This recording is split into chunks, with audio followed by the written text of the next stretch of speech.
تعالوا نعمل غدا سهل وسريع، وهنحط كله في صينية واحدة وطعمه خطير.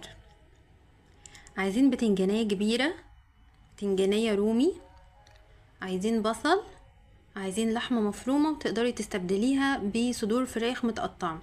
اول حاجة هنجيب البتنجان عندنا، البتنجانة ونقطعها دواير رفيعة، هنحطها على طاسة تيفال او تقدري تحطيها في الفرنة، رشة زيت من فوق ورشة من تحت وبس، مش هنعمل حاجة تاني.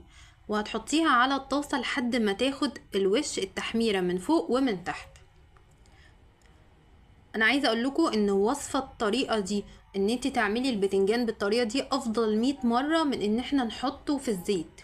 اول حاجة في الزيت بيشرب زيت كتير جدا، مهما تحطي زيت برضو بيشرب الزيت، مهما تحطي مناديل او ورق ان هو عشان يتصفى مش بيتصفى.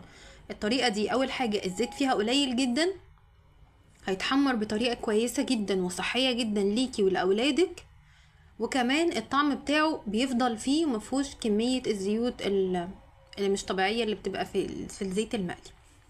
انا كده جبت البتنجانية، هي كبيرة، تقدري لو انت عندك البتنجان بتاعك صغير شوية تقدري تعمليها برضو ببتنجان عروس بس يكون كبير شوية، او تقسميه نصين براحتك.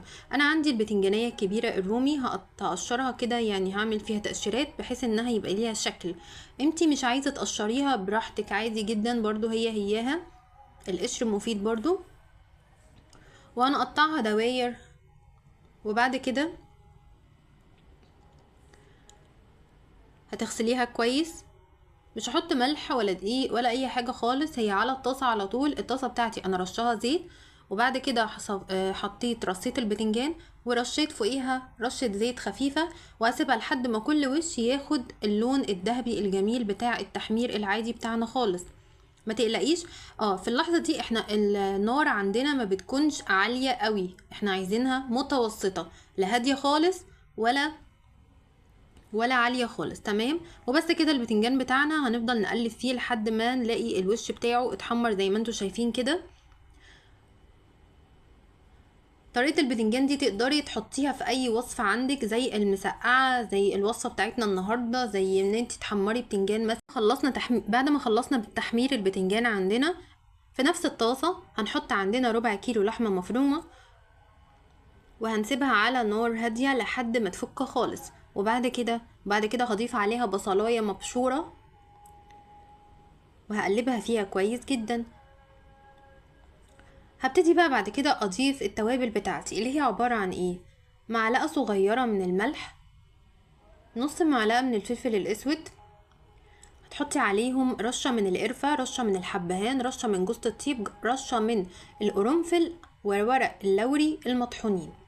بس كده، هي دي التوابل بتاعتنا. بعد كده هبتدي اضيف ايه؟ هضيف عندي، هتجيبي شوية من الكزبرة على البقدونس على شبت وتفرميهم كويس، يعني حبة زي معلقتين، وتحطيهم على اللحمة بتاعتنا ونقلبها كويس على نار هادية برضو، احنا مش عايزين الحاجة بتاعتنا تتحرق. تمام، وبعد كده تقدري ممكن تضيفي كرفس. هجيب بعد كده فصين من التوم كبار مفرومين وهضيفهم على الخلطة بتاعتي، مهمين قوي، بيدي تست حلو قوي للأكلة بتاعتنا،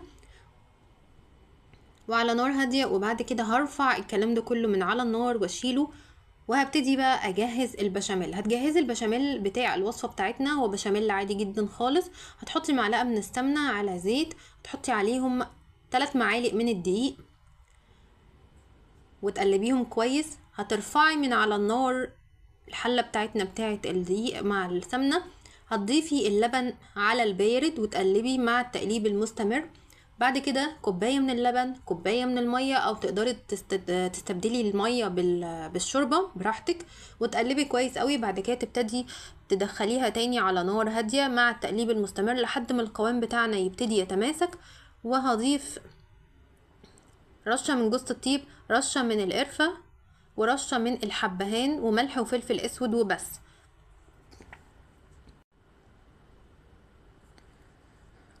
وبعد كده هسيب البشاميل بتاعي يهدى شويه على النار، وبعد كده هبتدي اضيف عليه بيضه. تقدري ان انتي ما تحطيش البيضه براحتك، بس هي برضو يعني مفيده وفيها قيمه غذائيه عاليه. واقلبها على النار هاديه، لازم على النار هاديه عشان اتاكد ان البيضه طبعا استوت شويه. هجيب الصينية بتاعتي، هفرش طبقة من البشاميل وابتدي افرش البتنجان اللي عندي. شايفين شكله؟ بسم الله ما شاء الله، جميل متحمر وفيه كل حاجة. وبعد كده هحط طبقة من اللحمة المفرومة، وبعد كده هحط طبقة من البتنجان تاني.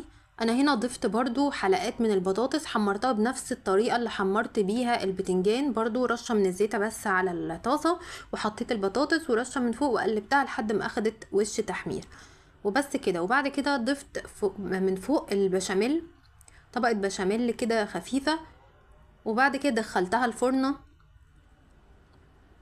في الرف الوسطاني، اتحمرت من تحت واستوت واتشربت شوية. بعد كده حطيتها على الشواية من فوق عشان تاخد وش. وبس كده، دي كانت طريقتنا النهارده. يا رب تعجبكم، سهله جدا، وصفه جميله قوي للبتنجان، هتعجبكم وتعجب اولادكم حبايبكم. يا ريت تجربوها وتقولي لي ايه رايكم في الوصفه الجميله بتاعتنا. تقدري تقدميها جنب مكرونه من غير اي صوص، تقدري تقدميها جنب رز ابيض، تقدري تقدميها جنب رز بالشعريه، براحتك جدا. الوصفه جميله، الوصفه تقدري تقدميها جنب عيش بلدي، حاجه تحفه. غدا ماشي، عشاء ماشي.